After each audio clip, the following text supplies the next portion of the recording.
कार्यक्रम के प्रायोजक हैं कमला पसंद, स्वाद में हमेशा 2 कदम आगे।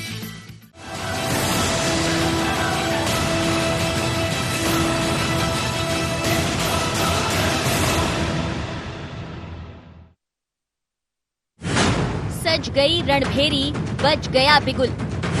उपचुनाव की तारीखों का ऐलान, मिनी जंग का सज गया मैदान। दिग्गजों की साख का काउंटडाउन शुरू। 3 नवंबर को वोटिंग, 10 नवंबर को परिणाम। 28 का दंगल, किसका होगा मंगल?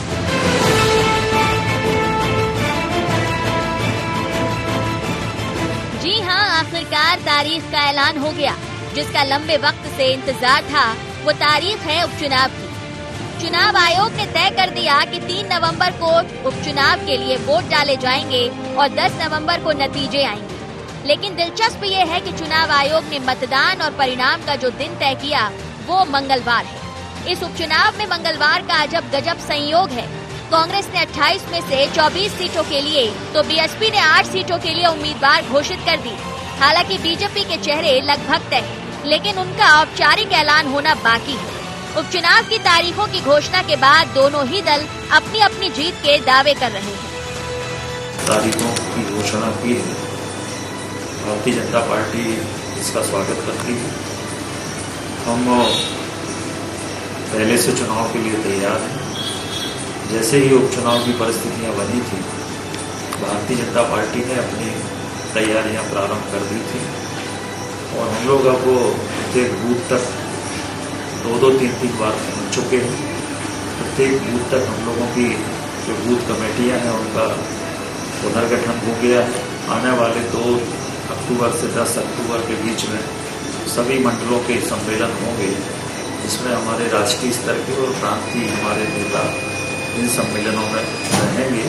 हम पूरी तरह से चुनाव के लिए तैयार हैं। जिस चुनाव का इंतजार जनता कर रही थी कि बिकाऊ लाल मिलावट रामों को, जिन्होंने इस मध्य प्रदेश के लोकतंत्र का कत्ल किया, इन्हें कैसे सबक सिखाया जाए, और स्पष्ट रूप से जनता 28 की 28 सीटों पर इनकी जमानतें जब्त करेगी।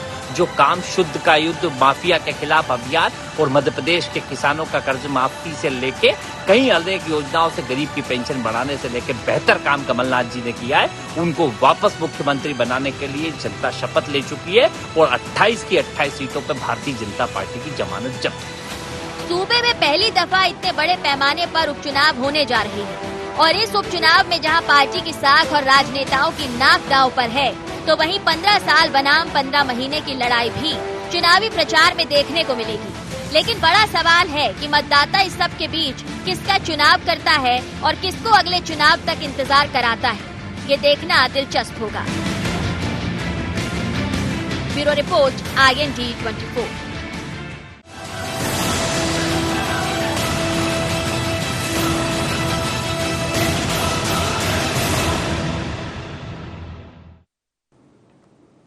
नमस्कार, IND एजेंडा में आपका स्वागत है। मैं हूं आपके साथ नाज़नीन नकवी। तो आखिरकार इंतजार खत्म हो गया, चुनाव की तारीखों का ऐलान हो गया। दोनों ही दल जिस तरीके से मैदान में डटे हुए हैं, तैयारियां कर रहे हैं। अब उसमें क्या नई रणनीति अपनाई जाएगी, क्योंकि अब तारीखें सामने आ चुकी हैं। वक्त जितना बचा हुआ है उसमें ही ये तय करना है कि किस तरह जनसंवाद किया जाए, जनता को लुभाया जाए या अपनी ओर खींचा जाए। लेकिन इसके लिए चाहे बीजेपी हो या कांग्रेस, क्या नई रणनीति अख्तियार करेंगे, ये यहाँ पर समझने की हम कोशिश करेंगे। लेकिन पहले नजर एजेंडा पॉइंट्स पर। उपचुनाव की तारीख के ऐलान के बाद अब कैसी होगी रणनीति? सत्ता वापसी के लिए कांग्रेस क्या अपनाएगी फॉर्मूला? कमल खिलाने के लिए शिवादित्य की जोड़ी की क्या होगी कवायद? और क्या शिवराज सिंधिया की जुगलबंदी का तोड़ निकाल पाएगी कांग्रेस? क्योंकि अगर देखा जाए, जो पहले साथ थे अब दूर हो चुके हैं। रणनीतियां बदलने की बेहद जरूरत कांग्रेस को महसूस हो रही है। कार्यकर्ताओं को बूस्टअप करना एक चुनौती बना हुआ है। हालांकि बार बार ये कहा जा रहा है कि बीजेपी की जमानत जब्त हो जाएगी, सभी सीटों पर कांग्रेस आएगी। लेकिन कैसे, यहां पर हम बात करेंगे। पहले मेहमानों से परिचय करा देते हैं। हमारे साथ दुर्गेश शर्मा जी जुड़ेंगे कांग्रेस से। हमारे साथ अतुल पाठक जी हैं, वरिष्ठ पत्रकार हैं। महेश शर्मा जी हमारे साथ हैं, बीजेपी का पक्ष रखेंगे। महेश जी, आपसे पहला सवाल लेना चाहूंगी। बहुत बहुत स्वागत है आपका। तारीखों का ऐलान हो चुका है। कांग्रेस बार बार ये कह रही है कि आपने जिस तरीके से सरकार बना ली है ये जनता को रास नहीं आ रहा है और सभी सीटों पर जमानत जब्त हो जाएगी इस बार। देखिए, दिल बहलाने के लिए गालिब ख्याल अच्छा है। कांग्रेस पार्टी ने जिस प्रकार से अपनी सरकार खोई, ये कांग्रेस बहुत अच्छी तरीके से पहले दिन से जानती थी, क्योंकि अंतर्द्वंद की सरकार थी। हमने पहले दिन से इस बात को कहा था कि ये सरकार स्थायी सरकार नहीं है, क्योंकि कांग्रेस के झगड़े जग जाहिर थे। कांग्रेस ने जिस प्रकार की स्थिति पूरे 15 माह में मध्य प्रदेश की करने का प्रयास किया, उसी अंतर्द्वंद और आपसी झगड़े के कारण इनकी सरकार इनके हाथ से गई।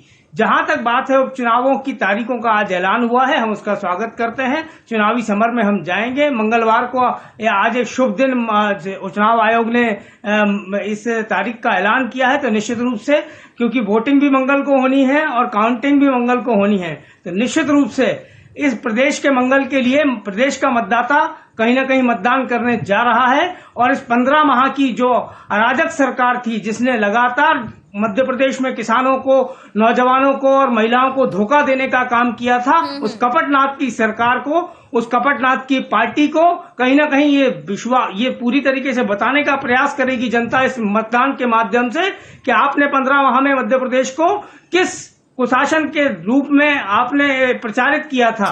वो सारी चीजें कहीं ना कहीं बहुत स्पष्ट रूप से इस मतगणना के बाद आएंगी। चलिए, आप कह रहे हैं कि मंगल होगा आपकी पार्टी का और आप इसके लिए काफी जोश में भी नजर आ रहे हैं, लेकिन जोश कम कांग्रेस का भी नहीं है। दुर्गेश जी, क्या कहना चाहेंगे?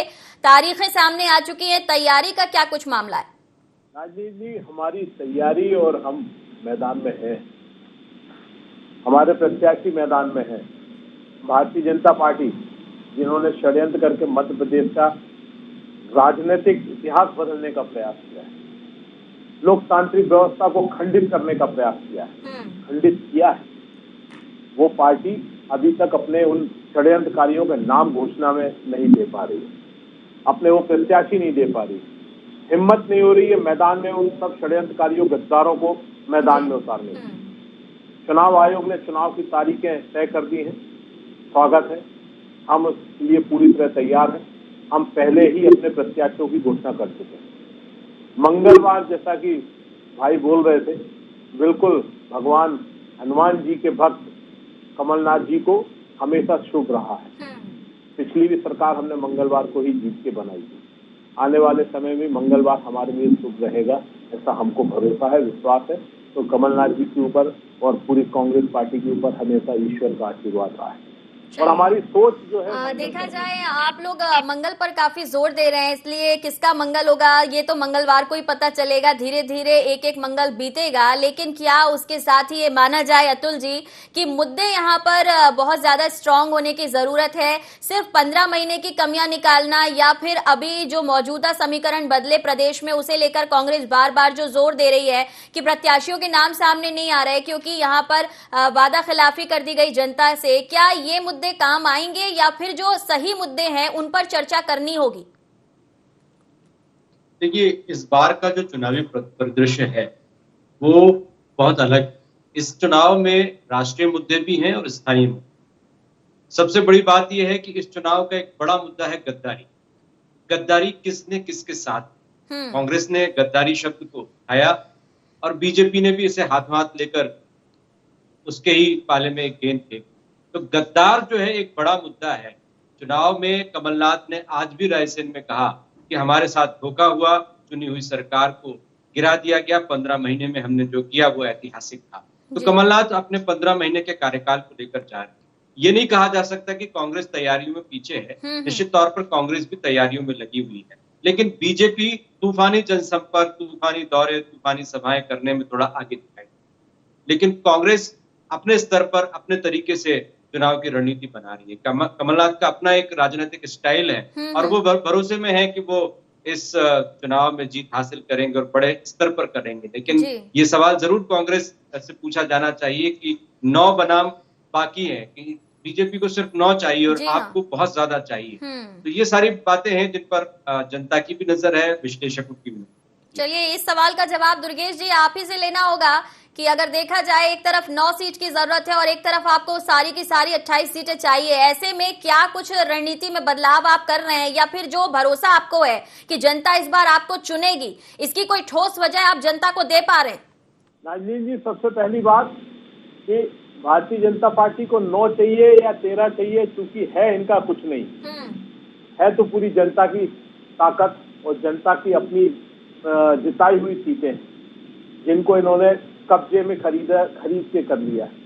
जनता जानती है गद्दारी इन्होंने इनके संग करी है, तो निश्चित वे 9 की अपेक्षा कर रहे हैं, उनको 0 मिलेगा क्योंकि जनता ने पिछला चयन कांग्रेस के लिए किया था।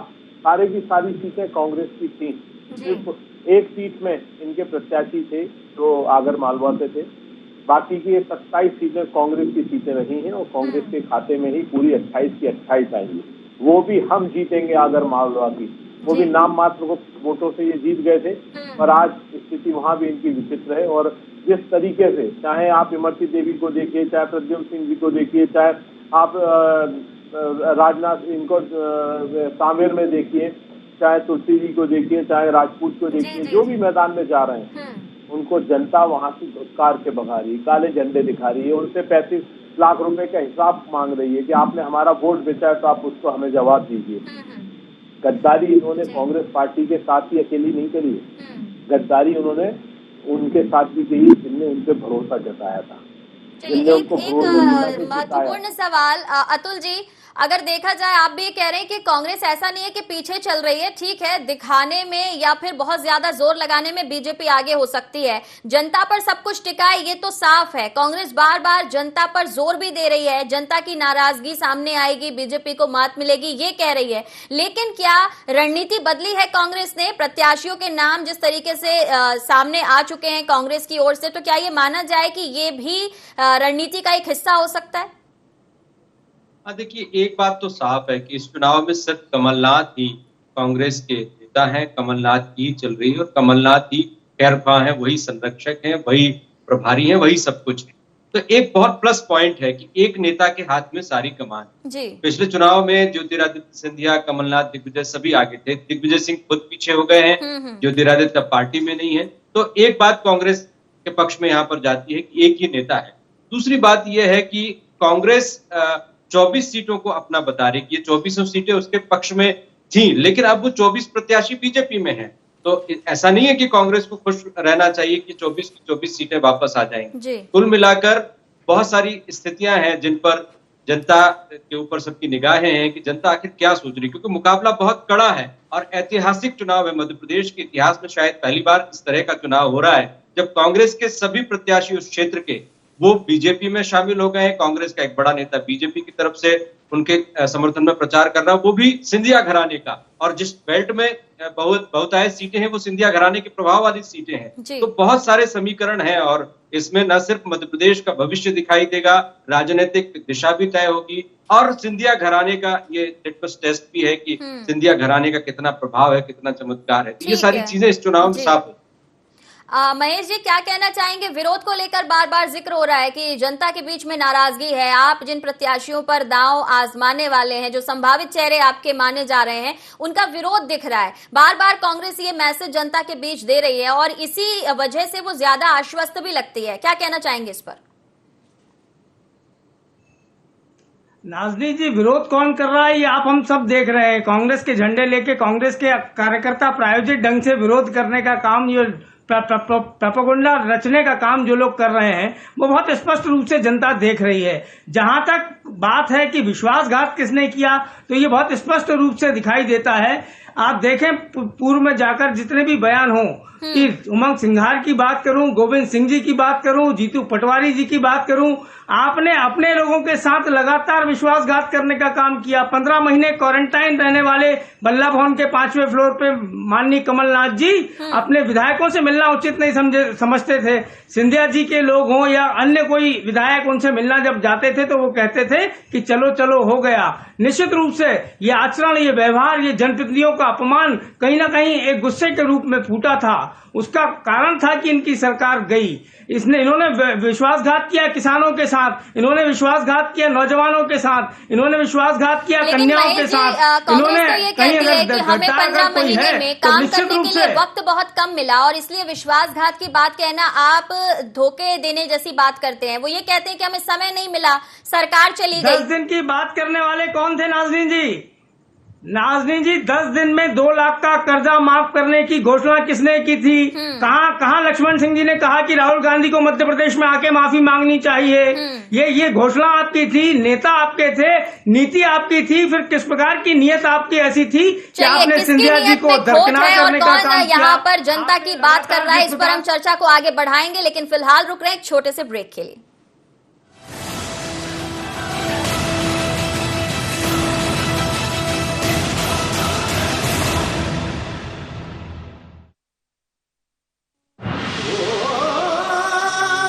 कोई खास है, कोई बात है, कमला पसंद। जीते दुनिया हर बाजी जीते, हर अदा में शाही अंदाज है। कमला पसंद पान मसाला, शाही स्वाद, शाही अंदाज, स्वाद में हमेशा 2 कदम आगे। मंजिलें हों चाहे जितने, पर राह सबकी एक। डॉक्टर सीवी रमन यूनिवर्सिटी, करगी रोड, कोटा, बिलासपुर।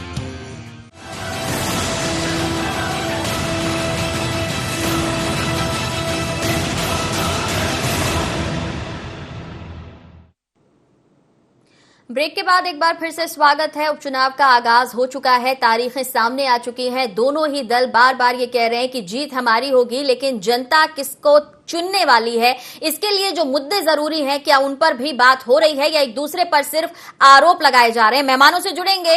महेश जी, आप कह रहे हैं कि यहाँ पर छला गया है कांग्रेस की तरफ से, इस पर जवाब लेंगे। दुर्गेश जी, आप कह रहे हैं कि कर्ज माफी कर दी, आप बार बार सबूत देते हैं, आप पेन ड्राइव लेके जाते हैं, आप चिट्ठियां लिखते हैं, लेकिन उसके बाद भी बीजेपी कह रही है कि किसानों के नाम पर आपने सिर्फ सरकार बनाने का काम किया, उनके हित के लिए कुछ नहीं कर सके। नाजनीन जी, भारतीय जनता पार्टी क्या कह रही है मुझे उस पर लेना देना नहीं, क्योंकि भारतीय जनता पार्टी का तो चरित्र झूठ बोलना है। सदन के अंदर सरकार ने क्या जवाब दिया कि क्या विधायकों के सवाल जो थे उस पर भारतीय जनता पार्टी की बनी हुई षड्यंत्र की सरकार ने भी ये बात को जवाब दिया कि हाँ, किसानों का कर्जा माफ हुआ है और उसके पूरे दस्तावेज प्रस्तुत करें। महेश जी, मौका मिलेगा, रुकिए थोड़ा। इन्होंने बोला, अभी अतिथि विद्वान वालों मामला भी है कि हम अतिथि विद्वानों की खूब राजनीति कर रहे थे और स्पष्ट शब्दों में विधानसभा के पटल पे कहा हम अतिथि विद्वानों को रेगुलर नहीं करेंगे, जबकि कांग्रेस सरकार उनको रेगुलर करने जा रही थी। उनके लिए जो उचित कदम होना चाहिए था सब काम कर रही थी। पूरे दस्तावेज सदन के अंदर अभी की वर्तमान सरकार, षड्यंत्रकारी शिवराज की सरकार ने वहां पर रखा है। हम जो बोलते हैं वो करते हैं और हम उससे ज्यादा भी करने की क्षमता रखते हैं, क्योंकि हमारी सोच पॉजिटिव है। लेकिन सोच से सिर्फ चुनाव आप जीत लेंगे? आप ठीक है, आप दिख रहे हैं, आप टक्कर देने की बात कह रहे हैं, आपके सर्वे कुछ और कह रहे हैं, बीजेपी क्या कह रही है आप नहीं सुनना चाहते, लेकिन कार्यकर्ताओं की जो बात है, अगर देखा जाए चंबल में सिंधिया जी का जिस तरीके से प्रभाव रहा वो आपके साथ नहीं है। ऐसे में वहां से जो सीटें आती हैं जो काफी अहम भूमिका निभा सकती हैं उपचुनाव में, उसके लिए क्या तैयारी आपकी? जी, चंबल अंचल और ग्वालियर अंचल सिंधिया जी इसलिए कहा जाता है क्योंकि सिंधिया घराना वहाँ कभी महाराजा या राजा रहे, इसलिए कहा जाता है कि वो वहाँ के प्रभावी नेता हैं। हमने भी उनको वहाँ पर पूरी तरह से समर्पित करके रखा था, उनको पूरे मौके दिए थे। पर आज वहाँ की जनता पूछ रही है कि आपने ग्वालियर को ग्वालियर क्यों नहीं बनने दिया, ग्वालियर पिछड़ क्यों गया। आज वहाँ की जनता ने बता दिया कि भारतीय जनता पार्टी के साथ में रहो या कांग्रेस के साथ में रहे। जब सिंधिया मैदान में आए थे तो 1 लाख से ज्यादा वोटों से खुद हार गए। ग्वालियर में कभी भी सिंधिया जी महापौर नहीं जिता पाए थे और आज जब ये कहते हैं कि पूरे ग्वालियर में सिर्फ और सिर्फ सिंधिया है, तो सिंधिया के खिलाफ पूरी कांग्रेस के नेता कार्यकर्ता सड़क पे आके बताते हैं कि नहीं, यदि सिंधिया है तो वह ग्वालियर में कांग्रेस के कार्यकर्ता और नेताओं के दम पर थे। तो हम अपनी पार्टी के दम पे, हम हमारी ताकत अपनी सोच के साथ में चलते हैं। हमारी पार्टी के अंदर कोई चलिए, व्यक्ति भले ही कांग्रेस की सोच पर, उसकी नीति और नियत पर महेश जी आप सवाल खड़े कर रहे हो, लेकिन जैसा कि राजनीति का चरित्र ही विचित्र है कि जैसे ही पाला बदला, जैसे ही साथी छोड़कर गए, एक दूसरे की खामियां और कमियां गिनाई जाती हैं, वही कांग्रेस कर रही है। लेकिन क्या आपको लगता है कि जो यहाँ पर जोश दिख रहा है, या ये कहा जाए जो भरोसा दिख रहा है यहाँ पर दुर्गेश जी का, उसकी नीति यानी कि कांग्रेस की नीति कुछ तो काम कर ही रही है? देखिए नाज़रीन जी, जिनके पास उम्मीदवार उपलब्ध ना हो, आयातित उम्मीदवार उनको लड़ाने पड़ रहे हों, निश्चित रूप से अपने लोग अपने रूठों को नहीं मना पाने के कारण इनकी सरकार गई। ये दिखाई पड़ता है कि आज इनको वहां पे उम्मीदवारों को टोटा हो रहा है। आपको भारतीय जनता पार्टी बसपा की तरफ देखना पड़ रहा है। ये दिखाई पड़ता है कि कांग्रेस ग्वालियर चंबल में शून्यता की ओर बढ़ रही है। संगठन के नाम पे इनके पास किस प्रकार से कार्यकर्ता नेता के पिछलग्गू होते हैं, ये आप हम सब जानते हैं। बहुत स्पष्ट रूप से कांग्रेस में नेता के पीछे चलने वाला ही कार्यकर्ता होता है। लेकिन ये भारतीय जनता पार्टी है, मतदान केंद्र इकाई तक हमारा गठन है। हम एक एक बूथ तक जाएंगे और पिछले 15 माह में और पिछले 5 माह में और विगत 15 साल में भारतीय जनता पार्टी की जो उपलब्धियां रही हैं वो जनता के बीच बताएंगे। अंतर क्या रहा है आप देखें। किसान को धोखा देने वाले कौन थे, ये हम नहीं कह रहे हैं, ये लक्ष्मण सिंह के आरोप हैं जो वर्तमान में इनके ही विधायक हैं। अभी विधानसभा में अगर देखा जाए जो सवाल पूछा गया कर्ज माफी पर, उस पर जो जवाब आया वो भी तो कांग्रेस कह रही है ना। अगर आप लक्ष्मण जी की उतनी पुरानी बात करेंगे तो नई बात भी तो कांग्रेस कह रही है। कमल पटेल जी ने किसी बाइट में कहीं कुछ नहीं कहा। बाइट में कहना जरूरी है क्या? बाइट में कुछ नहीं कहा। बाइट में कहना जरूरी है क्या? चलिए मैं अतुल जी से पूछती हूँ, अतुल जी क्या कृषि मंत्री का बाइट में कहना जरूरी है क्या? नहीं, देखिए बाइट में कहना जरूरी नहीं, लेकिन ये जो सवाल दोनों तरफ से उठ रहे हैं ये बड़े इंटरेस्टिंग सवाल हैं। और दुर्गेश शर्मा जी को मैं अभी सुन रहा था, दुर्गेश शर्मा जी कह रहे थे कि सिंधिया जी खुद भी नहीं जीत पाए और वो कांग्रेस की वजह से थे। लेकिन जो 24 सीटें बीजेपी के पास गई हैं, जो 24 लोग गए हैं, वो किसकी वजह से जीते थे उस क्षेत्र में, ये दुर्गेश शर्मा जी को बताना चाहिए। लेकिन फिर भी इनकी हिम्मत की दाद दूंगा कि सिंधिया के ना होने पर भी कांग्रेस की लड़ाने की कोशिश कर रही है, पूरी ताकत से मैदान में है। अब ये तो बहुत दीगर मुद्दे हैं और मुझे नहीं लगता कि जनता इन मुद्दों से प्रभावित होगी कि कमल पटेल ने क्या कहा क्या नहीं कहा, कर्ज माफी हुई या नहीं हुई। भाई किसान तो जानता है ना कि कर्ज माफी हुई कि नहीं हुई। हुई है तो निश्चित तौर पर कांग्रेस के फेवर में जाएगा, नहीं हुई है बीजेपी के फेवर में बात जाएगी। तो विकास कितना हुआ है ये इन लोगों के कहने पर जनता नहीं मानेगी। जनता तो देख रही है ना, जनता ने 15 महीने का कार्यकाल भी देखा और जनता ने 15 साल का कार्यकाल। क्योंकि बार बार ये कहा जा रहा है कि कांग्रेस के पास चेहरे नहीं है, वो बसपा की तरफ देख रही है, आयातित जो लोग हैं वो यहाँ पार्टी में आ रहे हैं, उम्मीदवार बनाए जा रहे हैं। तो क्या जनता के लिए ये भी मायने नहीं रखता? और साथ ही साथ चुनाव जीतना यहाँ पर ज्यादा जरूरी है, चाहे जहां से भी चेहरे आ रहे हो, लेकिन अब वो कांग्रेस की तरफ से चुनाव मैदान में उतरेंगे, इसलिए जरूरी हो जाता है कि कांग्रेस जीते या बीजेपी जीते, चेहरे चाहे बाहरी हो या घर के हो। नहीं, देखिए सबसे बड़ी बात यह है कि जनता पहले तो ये देखेगी कि हमें किसके कंधों पर प्रदेश का भार सौंपना है, क्योंकि ये चुनाव सिर्फ उपचुनाव नहीं है, इससे सत्ता परिवर्तन होगा। शिवराज सिंह खुद कह चुके हैं कि अभी वो टेम्पररी सीएम है, तो परमानेंट सरकार किसकी रहनी चाहिए, सबसे पहले तो जनता के जहन में वो होगा।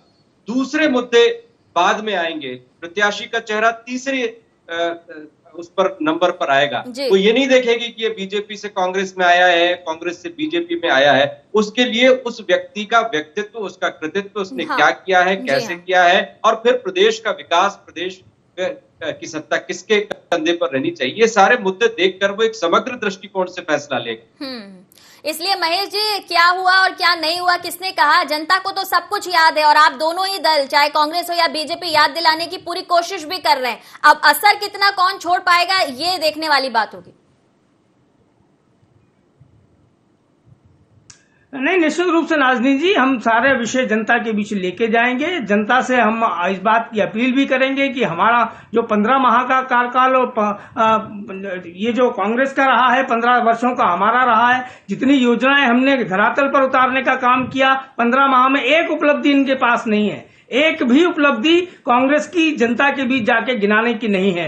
इनके विधायक की यदि कहीं शोक सभा में भी जा रहे हैं, हरदा में अभी श्रीमान जीतू पटवारी गए थे, निश्चित रूप से वहां उनका विरोध हुआ कि आप केवल झूठी राजनीति करने का काम करते हैं। राहुल गांधी की झूठ की फैक्ट्री से केवल और केवल झूठ निकलता भी है और जनता के बीच फैलाने का काम करते हैं। अभी किसान जो कृषि बिल आया हमारा केंद्र सरकार का, निश्चित रूप से उसमें भी आपने किसानों को भ्रमित करने का काम किया है, धोखा देने का काम किया है, गुमराह करने का काम किया है। कांग्रेस का यही स्थायी चरित्र भी है। इस चरित्र को भी भारतीय जनता पार्टी का कार्यकर्ता जनता के बीच, किसान के बीच, नौजवान के बीच उजागर करने का काम किएगा। अगर आप लेकर आए बिल्कुल निश्चित रूप से हमारे कार्यकर्ता गांव-गांव जाएंगे, अलग जगाएंगे और इस बात को करेंगे भी।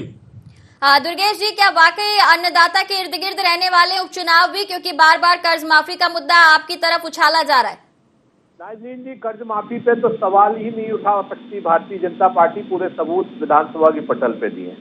और जो अभी इन्होंने केंद्र सरकार की तारीफ करने की बात करी, उसके खिलाफ कांग्रेस से पहले किसान मैदान में है।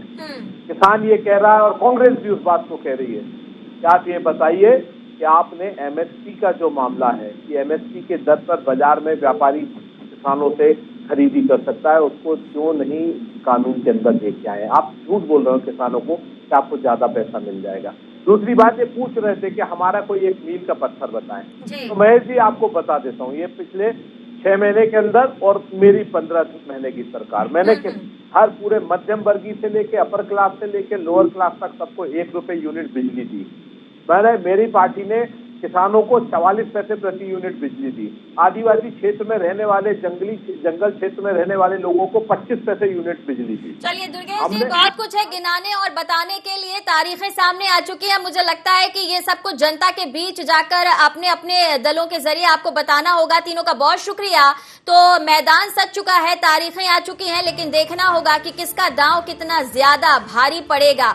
दोनों तरफ से जिस तरीके से चेहरों को उतारने की बात की जा रही है, रणनीति तैयार की जा रही है, लेकिन बातचीत के दौरान ये साफ हो गया कि जनता सिर्फ कहने में नहीं आएगी, सुनने में नहीं आएगी, बल्कि जो कुछ किया गया है उसके लिए, उसके हितों के लिए वो उस पर जांचेगी और परखेगी। और इसमें देखना होगा कि 15 साल बनाम 15 महीने की इस जंग में आखिर उपचुनाव में कौन जीतेगा। इंडिया एजेंडा में इतना ही। मुझे दीजिए इजाजत। नमस्कार।